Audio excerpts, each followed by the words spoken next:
Bueno, mi nombre es Nicolás Venegas, yo soy actor, soy director teatral, tengo una obra que se llama El estado natural de las cosas, que se estrenó en el Centro Mori el año 2022 y ahora estoy estrenando mi segundo montaje que se llama Manual de autoayuda en el Teatro del Puente.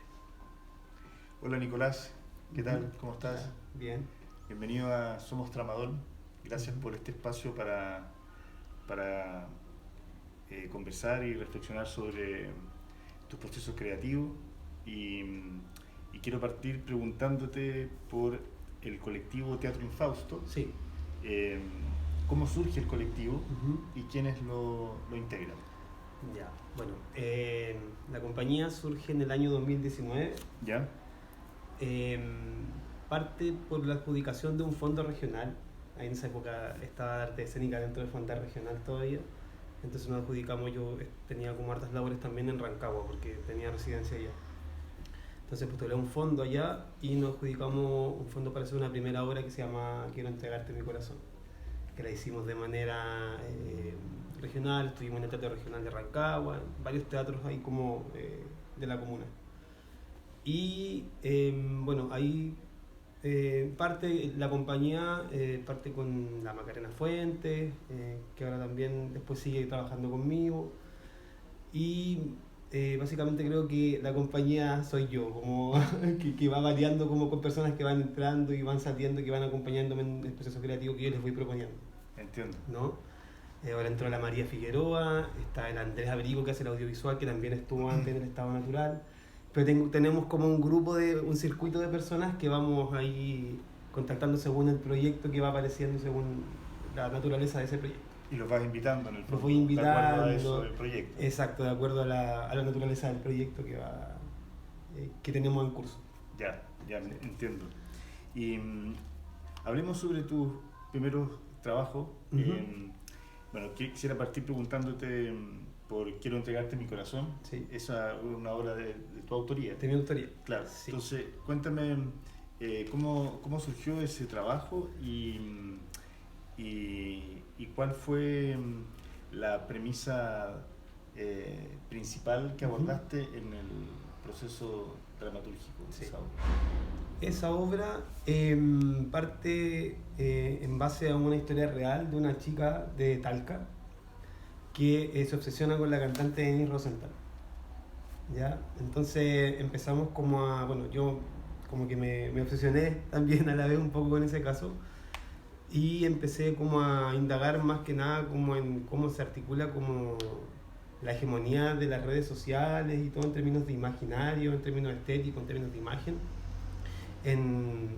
como en los lugares rurales, como en zonas rurales, en cómo se articula en términos como de identidad, ¿no? A partir de eso escribo un texto y entro a trabajar ahí con el Chato Moreno en un taller y él me va guiando en el proceso de escritura. Y de ahí nace la obra, que es como en el fondo una traducción en español de un título de una canción de la Denise Rosenthal que se llama I Wanna Give My Heart to You. Uh-huh. Y por eso lo traducimos a Quiero entregarte mi corazón. Yeah. Entonces también era un trabajo bien performativo, lo ubicamos como, nos desplazamos un poco de la historia real y nos ubicamos más en la idea como de un fan club que espera la llegada a un pueblo muy antiguo de una cantante pop. Entonces de ahí empezamos a ver varias cosas que tienen que ver con la identidad, con cómo se construye la identidad en las zonas rurales en relación a los medios y en relación a también qué es lo que muestran o qué es lo que presentan los medios sobre todo de construcción de identidad, como en términos generales. ¿Y cómo dialogaba el tema de la espera con este imaginario del que tú me hablas que se construye en zonas rurales respecto de esta cantante? Uh-huh. Dialogamos con el tema de la espera más que nada pensando como en una figura que nunca existe, no como una figura que está idealizada y que está construida a partir solo de cánones establecidos por medios de comunicación o por el merchandising o como por en el fondo como por los medios, como por la publicidad. Uh-huh. ¿No? Entonces al fin y al cabo esta espera está basada en cómo los mismos integrantes de este fan club van develando cosas de su vida personal durante la espera y van dándose cuenta que no conocen nada de la persona que están esperando. Ya. Bueno, finalmente como que la persona nunca llega, nunca llega la cantante, llega solo una imagen de ella como publicitada y claro, hay como que trabajamos un poco con eso, como con este imaginario de pensar como en esta cercanía que se cree tener con las figuras como que están a través de los medios y que no, al final es solo una construcción de identidad económica también, ¿no? O sea, ya como con la publicidad. Es como el Godot de este fan. Es como el Godot, claro, que lo esperan, le hacen un acto, hacen coreografía mientras va apareciendo, van develando también en ese intertanto como visiones discursivas que tenían a partir de lo que ella discursaba, ¿no? Como cuál era su discurso, ellos también apoyaban ese discurso, pero se van dando cuenta que al fin y al cabo es todo bien dialéctico porque no están tan de acuerdo con ese discurso, entonces ahí era bien, trabajábamos harto con el absurdo en el trabajo, pero claro, estaba guiado como por eso, pero en el fondo por una caída de una capa, de una idea o de una idealización de algo que en el fondo no existe. Entiendo, y para profundizar sobre esos discursos, ¿realizaste algún trabajo de investigación sobre este hecho que te llamó la atención? Sí, investigamos harto sobre el hecho, empezamos a ligarlo ahí, el Chato me derivó en términos dramaturgicos más como a la guerra de Arauco, empezamos a cruzarlo ya en un imaginario mucho más de ficción, más surrealista, como es también, me fui acercando como un poco a la escritura del Chato, que también los personajes no son tan narrativamente, ya es más una voz narrativa la que va contando las cosas, y no hay una idea de construcción de personajes como tan tridimensional. Entonces ahí cruzamos personajes que venían de una época, que narraban la historia del pueblo, entonces inventamos un pueblo, y ahí también trabajamos con la idea de colonizar, como de cómo las imágenes colonizan territorios, colonizan personas, y cómo también se colonizó un lugar, y cómo esa idea de colonización, esa historia, después se transforma en algo que es completamente distinto, ¿no? Como que mediáticamente también o como historiográficamente tenemos una idea de construcción sociocultural que quizás no es la original, ¿no? Sí. Entonces ahí, claro, nos íbamos abriendo Claro, se transforman en figuras dominantes. En figuras dominantes. Claro, sí. Claro. Y en el fondo este texto fue parte de un proceso de laboratorio dentro del mismo taller con el Sí, con el tuvimos Chato. un laboratorio al principio con el Chato, donde él más que nada me iba guiando creativamente, me iba dando insumos, yo creo, creativos para ir direccionando el trabajo, ¿no? Para no quedarnos solo en el hecho de la chica, porque también ahí ocurrió una operación quizás medio que no quería yo hacer en el fondo, que era ocupar un caso, porque estaba haciendo lo mismo que iba a tratar en la obra, ¿no? Ocupar un caso sin el acceso, sin el permiso de la persona. Entonces traté como de desligarme un poco de eso y construir una ficción con ese material, con los insumos que tenía. Ya entiendo, distanciarte en el fondo. Distanciarme un poco y ocuparlo solo como una referencia. Sí, ¿no? entiendo. Y bueno, quisiera también preguntarte por el estado de las cosas, el estado natural de las cosas. Sí. ¿Cuál fue ahí tu énfasis en términos de propuesta o premisa directorial que trabajaste con el elenco de la obra? Justo nos tocó el estallido social. En esa época, ese fue un fondo que nos adjudicamos el año 2020. Entonces no pudimos estrenar por el estallido social, pero básicamente trataba de la invasión. Ahí también trabajamos harto con el tópico de la invasión de un agente externo, una otra edad que llega a invadir un lugar. Trabajamos con la idea de un estacionador de autos que llega a la casa de una familia burguesa a buscar trabajo. Esa es como la premisa. En esa búsqueda de trabajo se van develando muchas capas que los unen a través de historias pasadas, ¿no? Entonces se cruzó todo el estallido social y pusimos como el contexto de la revuelta. Entonces había mucho miedo como del acceso de personas que no eran de una clase alta, ¿cierto? Para llegar estaban todo este tema de las marchas que hubieron ahí durante esa época, cuando se desplazaron las marchas hacia el barrio alto. Sí. Y estaba muy asustada la gente, ¿no? Como que decía, era algo que nunca habían visto, entonces pensaban casi que iban a llegar a robarle las cosas, era como que alienígenas estaban invadiendo Como lo el dijo territorio. Cecilia Morel. Exacto, como lo dijo Cecilia Morel. De hecho, ahí lo tenemos en la dramaturgia, está escrito en una frase como inicial. Ah, sí, ya. Está citada. Está citada, ya. Está citada ahí. Y ahí entonces vamos trabajando esta idea de invasión, pero también después vamos abriendo otras capas en la cual el que invade también había invadido a otras personas. En el fondo trabajamos con la idea jerárquica como de quién en el fondo es el más oprimido, ¿no? Como en términos ya sea de género, de clase social, de construcción de identidad, porque al fin y al cabo es un sistema que se vuelve casi un círculo de opresión, ¿no? Desde, ya sea desde la raza, desde el género, desde el territorio que uno habita. Entonces trabajamos con esa idea de cómo este invasor se vuelve también otro invasor para otras personas. Ahí, no sé, te agarramos también algo de, ¿cómo se llama esta película? Parásitos, Sí, que también trabaja sí. con esa idea de submundos, como de capas que van apareciendo. Entonces ahí creo que nos teñimos de eso, nos teñimos harto del paisaje, como para llevar a cabo la obra. Y se estrenó en el Mori Bellavista, después tuve una temporada en el Mori Recoleta y estuvimos en Santiago Off también. Y de alguna manera también al leer sobre la obra y al escucharte hablar de la misma, recuerdo un poco también lo que está presente en Los Invasores, Sí. de Ewan Wolf. Uh-huh. Está esa tensión. Está esa tensión como de... primando como esto del, bueno, primero lo del miedo a la otredad, lo de deudas por pagar, también, ¿no?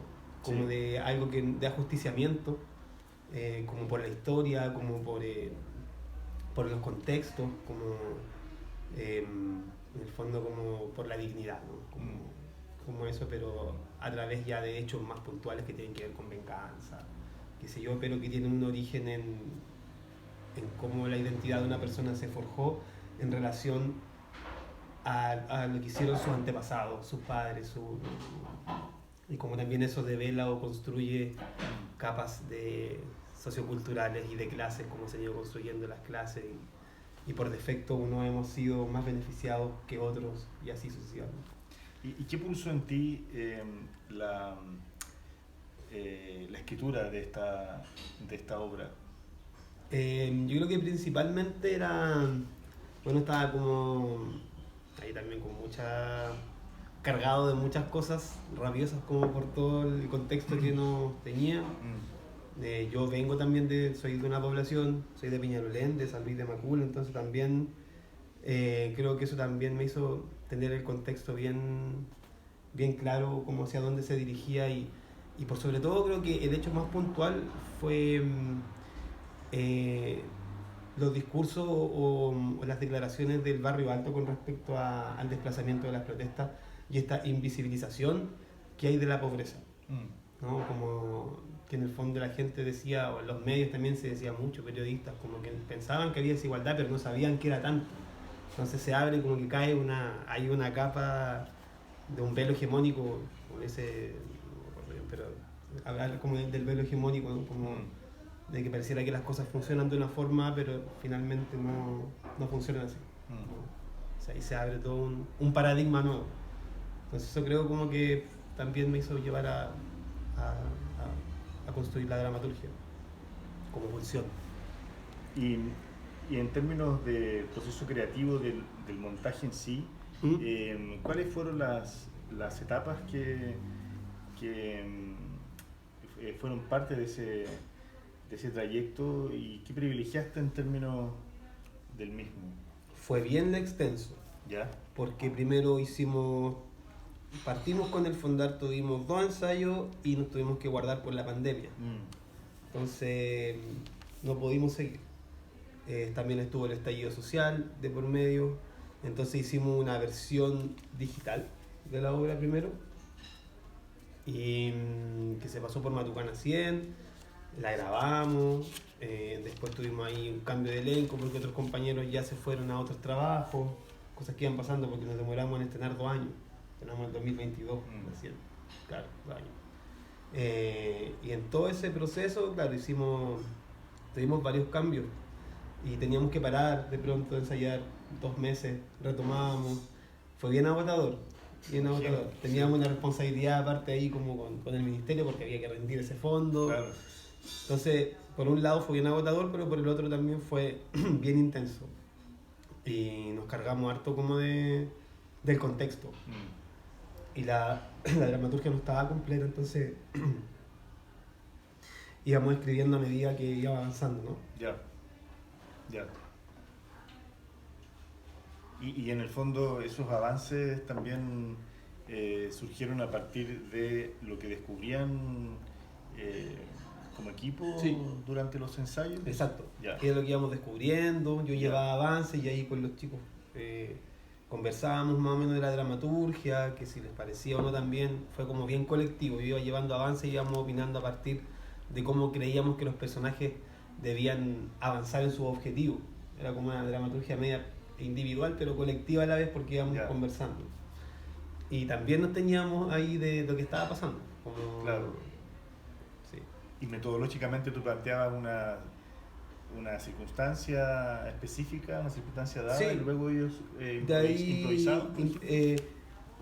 no, más que nada íbamos trabajando por escenas y ahí pensábamos en qué es lo que venía, que podía venir según la identidad del personaje. Entonces íbamos abriéndole capa a los personajes, pensando en que quizás qué relación tenía con el otro. Y ahí íbamos yo iba llevando avances dramatúrgicos y lo íbamos aprobando, íbamos ensayando las escenas y íbamos avanzando.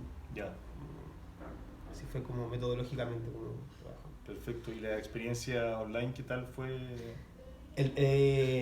Fue más o menos, la verdad, porque nadie veía mucho ya, o sea, yo creo que fue una herramienta de supervivencia más que nada para los que estábamos haciendo teatro y Sí. queríamos seguir, ¿no? Mm. Como estábamos parados, no había donde tener funciones, no se podía hacer nada. Entonces, si bien tuvimos un registro de muy buena calidad, que fue súper profesional, hicimos un registro como en un plano secuencia, no tuvo mucha visibilidad porque ya la gente a la altura cuando ya estrenamos está agotada de ver registros audiovisuales.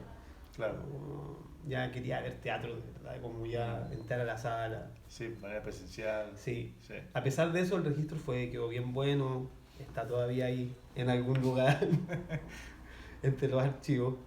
Pero claro, no, ahí de hecho el registro tenía un tono mucho más dramático y como que no estábamos tomando las cosas con otro peso, y cuando ya pasamos a la escena viva nos damos cuenta que igual la obra tenía otra naturaleza, que era mucho Ya. más una comedia negra, ¿no?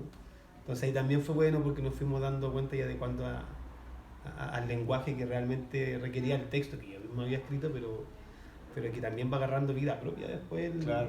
la dramaturgia. O sea, hubo un descubrimiento del género en el Del fondo. género, claro, ¿no? El registro es mucho más, si bien mantiene siempre, a mí me gusta mucho la comedia negra y es algo con lo que me gusta trabajar, tenía un registro mucho más dramático. Ya.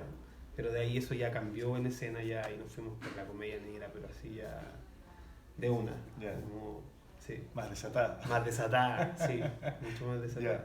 Ya. Sí. Y hablemos de Manual de Autoayuda, Ujú. que se estrena hoy. Se estrena hoy, Sí, sí. que se estrena hoy. Bueno, es parte de un proyecto que indaga los vínculos entre la felicidad y El neoliberalismo. el neoliberalismo. Sí. Entonces, cuéntame cómo surgió este proyecto y por qué te interesó abordar el nexo entre esos dos temas. Sí. Yo postulé a una residencia creativa que estaba haciendo Niño Teatro Proletario, Teatro Niño Proletario, en el Centro GAM, que en el fondo había que llevar una idea de proyecto y yo siempre hace rato venía con una impulsión o con una idea de trabajar a partir de los coaches de autoayuda y todo el fenómeno como todo este fenómeno como más que nada de la simplificación de la felicidad, como más que como un concepto tan paradigmático, sino que como algo mercantilizable, ¿no? Entonces esa es como la primera premisa que yo tenía y lo veía como una obra externa, como una obra en la cual yo iba a dirigir a gente, a un grupo de personas. Y cuando llego a la residencia, que estuvo guiada por Rosa Casado, que es una artista española interdisciplinar, y por la Nuria Guillén, también ambas, empiezan a guiarme hacia entender realmente hacia dónde estaba pulsando como el proyecto y que tenía que ver más con un tema personal mío, ¿no? Como con una insatisfacción. Entonces ahí también empiezo a tomar como referencia a Mark Fisher y me agarro mucho del concepto de la hedonía depresiva, que esta idea como de no tener placer con nada, ¿no? Como que nada nos satisface en el tiempo, como que pareciera que aunque tengamos las cosas y queramos hacerlas, cuando las hacemos y dejamos de hacerlas ya nos sentimos insatisfechos, ¿no? Entonces empiezo a trabajar más que nada ya ahí con la residencia como con mi propia biografía e invito a la María Figueroa a trabajar conmigo en escena, pero en una idea más performativa, en la cual yo me someto como a una actriz que yo invito, realmente porque eso es lo que hacemos, a entrenarse como coach, porque yo no tengo las herramientas económicas para poder financiar un coach. No tengo un tratamiento, un diagnóstico psiquiátrico, no soy un psicólogo, soy una persona anónima frente como al sistema de salud. Entonces, ¿qué hago? Me meto a internet, que es lo más fácil, y busco la palabra felicidad. Ahí lo primero que me aparece es la mercantilización de la felicidad. Te encontráis cursos de coach de autoayuda a 10.000 pesos, cursos de constelaciones familiares, cursos de terapia gestal, cursos de un sinfín de terapias por precios módicos que te prometen básicamente poder encontrar la felicidad a través de ciertas metodologías, ¿no? Entonces, lo que hacemos es eso, básicamente en la obra. Entregarme yo a las herramientas que me va dando la María, ¿ya? Como para poder desarrollar o llevar a cabo algún proceso personal de felicidad, ¿no? En el cual yo quiero buscar la felicidad. Ahora, sin embargo, tampoco como que intentamos tratar o como pensar que el espectador o quien consume la autoayuda, que consume las terapias, es una persona que está equivocada, sino que más que nada lo guiamos como creo que lo guiamos hacia el lugar de la simplificación que se propone como en esa búsqueda, ¿no? Como que se mercantilice. Eso es lo que principalmente. Y volviendo a la residencia de Teatro Niño Proletario, ¿en qué consistió dicho proceso? ¿Y de qué manera sientes que tu propuesta fue mutando durante dicha residencia? Sí. Como te digo, partió primero yo pensando en una obra de ficción en la cual yo iba a invitar actrices o actores para dirigirlos, y en la metodología que llevamos a cabo con Rosa y con Nuria era un trabajo mucho más performativo, mucho más ligado como al presente, a trabajar con el presente y a trabajar como con la idea de construcción o cuerpo de obra en base a la experiencia personal también y en base a cómo yo identitariamente me sentía vinculado con esa temática. No como un agente externo, que la obra no fue un agente externo, sino que un agente, en el fondo, una posición que nace de una problemática personal y de la cual yo puedo tener representatividad personal también, ¿no? Entonces de ahí yo también me voy dando cuenta que efectivamente toda esa carga o toda esta visión que tenía parte de una función mía, como de mi propia insatisfacción con respecto a ciertas cosas. Y ahí Rosa y Nuria me van guiando, vamos haciendo ciertos ejercicios, hasta que encontramos una premisa súper simple, que es en el fondo que yo invito a una persona en base a mi falta de recursos a entrenarse como mi coach, y ella me va proponiendo distintas terapias, y de ahí fueron apareciendo muchas cosas, pero creo que cuando encontramos esa premisa creativa, ese como statement, logramos ya despegar ahí en el proceso.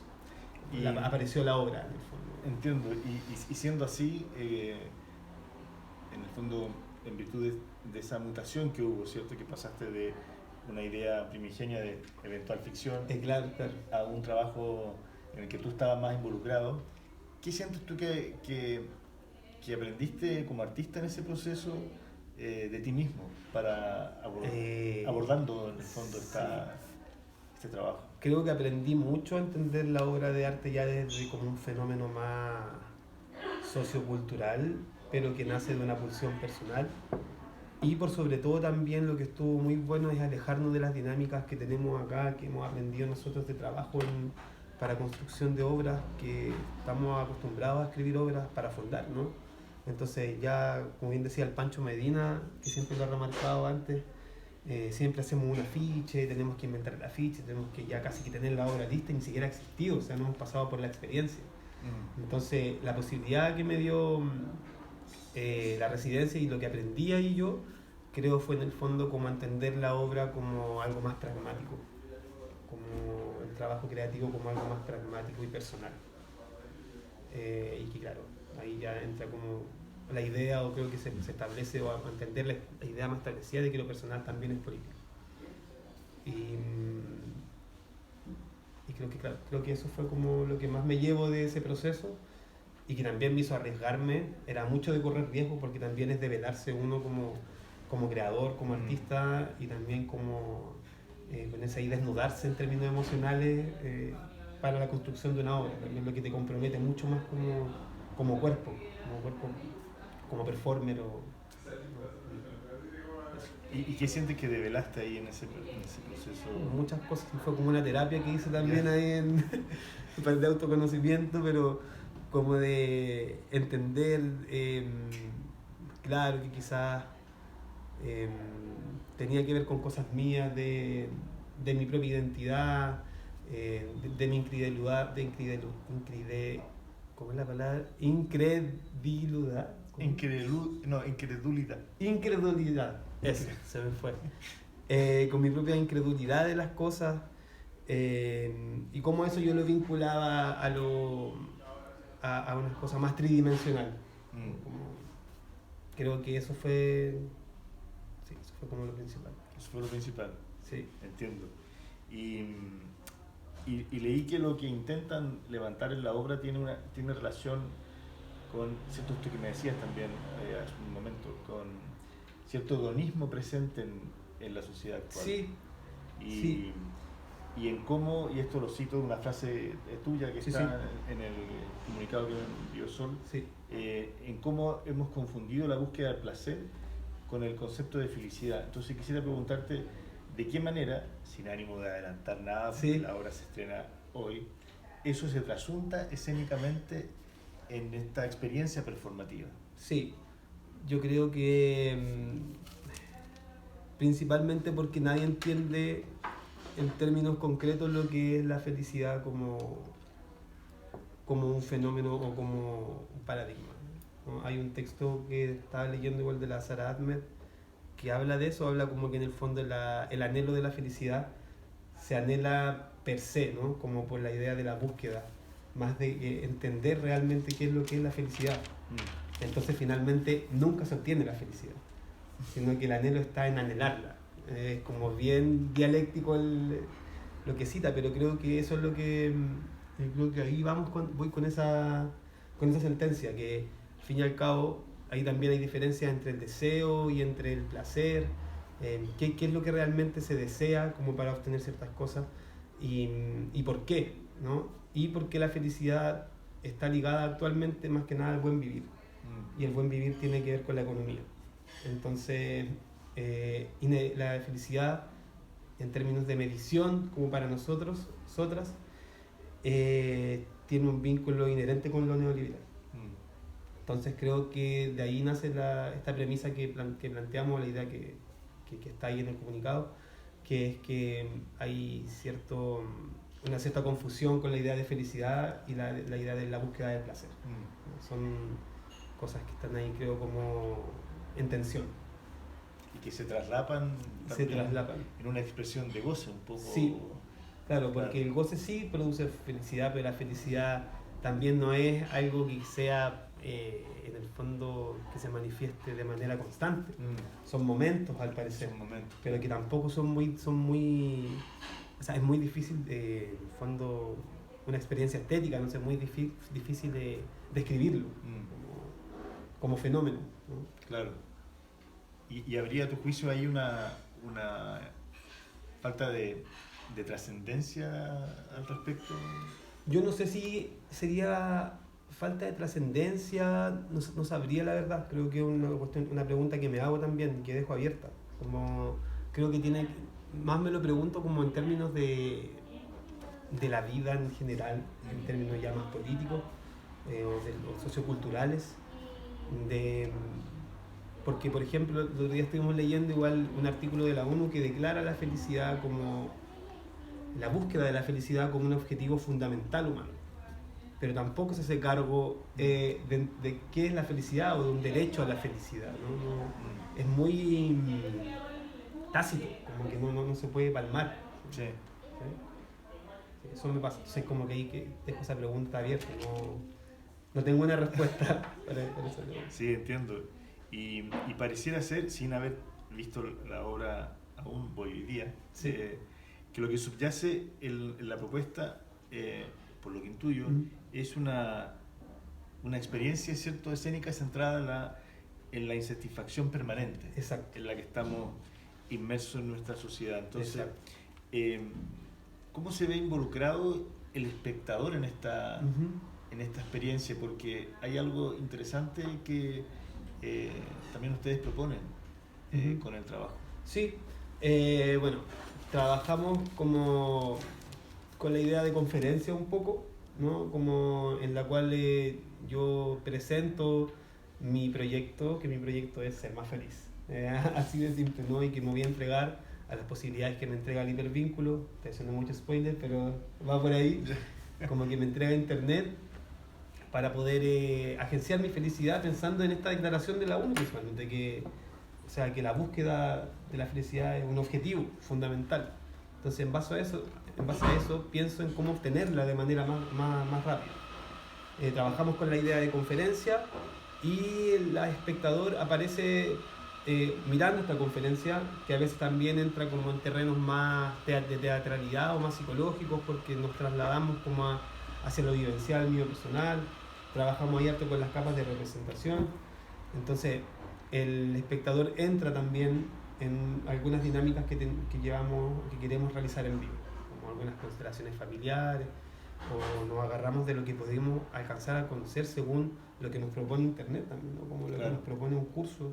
Bueno, y no hay que tener una certificación establecida como por alguna institución para hacerlo, sino que simplemente puedes certificarte, ¿no? Como a través de estos cursos. Entonces trabajamos con ese material. La María leyó manuales, hizo tutoriales, se entrenó realmente para esto, y invitamos a personas que quieran voluntariamente ser parte de esta ayuda al performance y otros que sean solo observadores. Observadores, claro. Sí. Y ahí también los incluimos en las posibilidades de mejora, en que el espectador en el fondo participe como alentando. Entonces, claro, ahí está el espectador que está más activo. No está solo observando la ficción desde afuera, sino que está involucrado en los hechos de la narrativa de lo que va ocurriendo, ¿no? O sea, bien inmersiva la propuesta. Es inmersiva. Yeah. Sí. Ahora, tampoco nos gusta la idea de obligar a la gente a actuar. Claro, claro. Por eso hicimos esta idea más de figura colaborativa de audiencia, en la cual seamos voluntarios, ¿no? Como las personas que les interese, bueno, pueden entrar gratis a la función y nosotros les damos la posibilidad de entrar gratis, y ustedes nos ayudan a nosotros como para la mejora del performance. Exacto. Claro. O sea, como el acuerdo. Ese es el acuerdo. Claro. Ya, perfecto. Interesante. ¿Cómo estás de tiempo? ¿Estás bien? ¿Qué hora? Estamos... Sí, ¿Sí? Tengo 10 minutos. 10 minutos más. ya. Sí. Ya, entonces 10 minutos abordo lo que queda. Ya. Ya. Gracias. No, gracias a ti.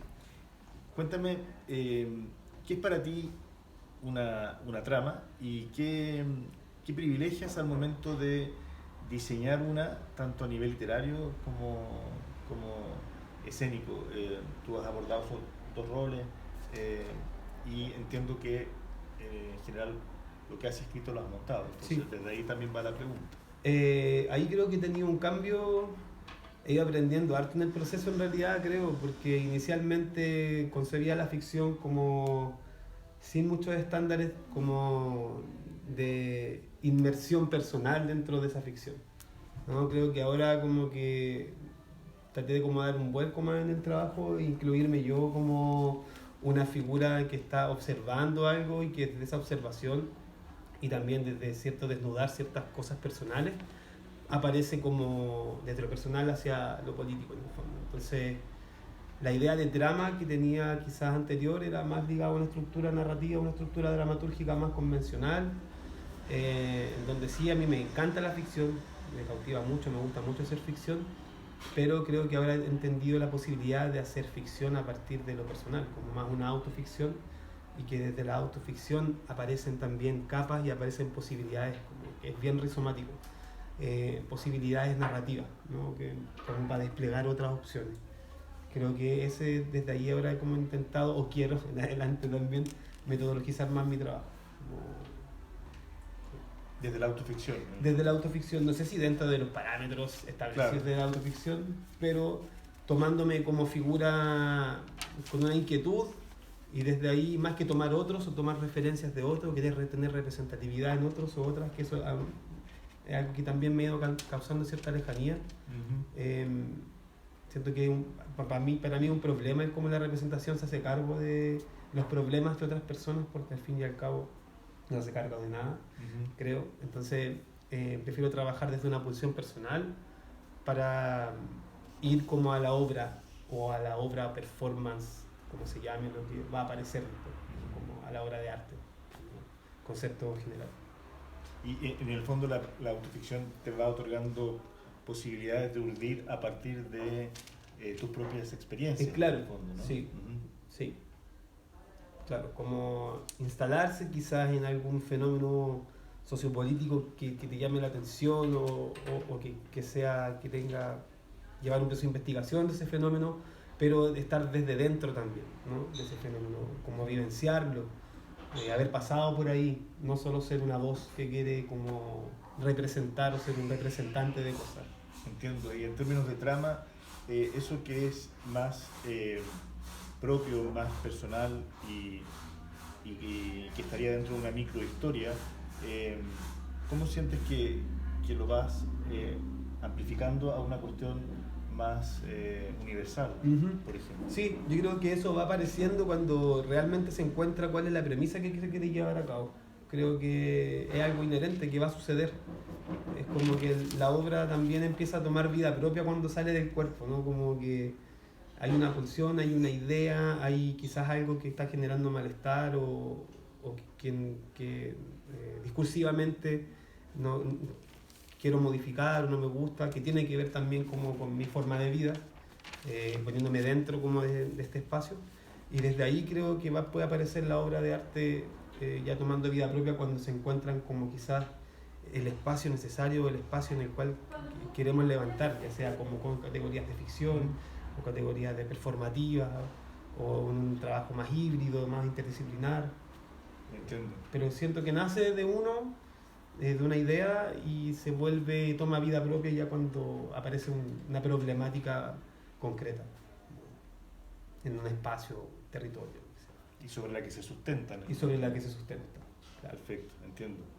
Y como creador escénico, ¿qué cuestiones a tu juicio son cruciales de atender y reflexionar durante el tránsito entre la trama literaria y la trama escénica?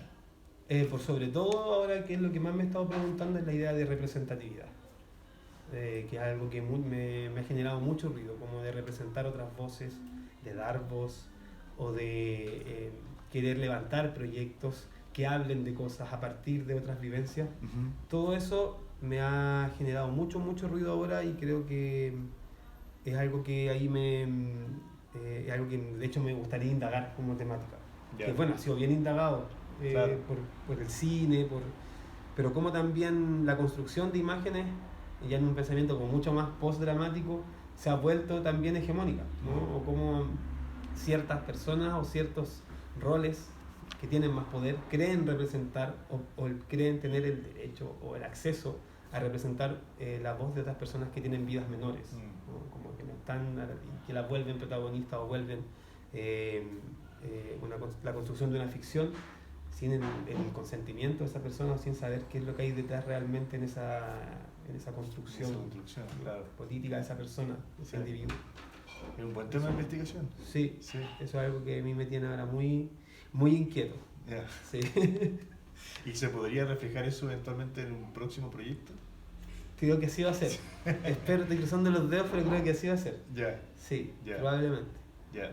sí. ¿Y algún adelanto de un próximo proyecto que puedas contarnos? Por ahora no tengo mucho, tengo esa premisa, como Ya. de trabajar de ahí de la idea de representatividad y representación. Vengo postulando un fondo hace 4 años, ¿Ya? en 4 años que estoy en lista de espera, entonces ahí estaba medio frustrado con eso y ahora estoy viendo alternativas como de financiamiento y otras formas a ver si se puede levantar ese proyecto. ¿Y cuál es el fondo?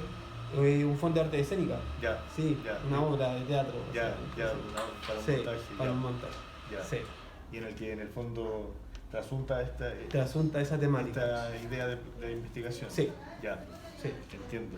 Y bueno, para ir finalizando, me gustaría que comentaras quiénes son tus principales referentes creativos y artísticos y qué admiras del trabajo que esas personas que Ujú. tú consideras referentes han realizado. Sí, como referentes, me gusta mucho el trabajo del Pablo Mansi, creo que es como de mis dramaturgos favoritos, porque también por lo mismo habla mucho como sobre la representatividad o sobre la otredad, pero sin en el fondo tener que contar historias que alberguen realidades específicas de personas que ya existieron, sino que trabaja con la ficción, pero como una problemática política y dialéctica que creo que es súper interesante.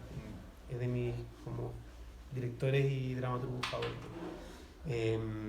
¿Quién más? Bueno, el Chato Moreno también, me gusta harto su dramaturgia, que se escapa ya de la lógica narrativa. En cine tengo como una obsesión ahí con el cine más 2000ero, como del Dogma 95, de Harmony Corinne, de Gus Van Sant, como que ese registro, esa época cinematográfica me gusta mucho. Larry Clark, sí, eso. Creo que esos son como referentes que tengo ahí bien pegados como a la hora también de yo llevar mis trabajos a cabo. Sí. De crear un trabajo. De crear un trabajo, Ajá. claro. Sí.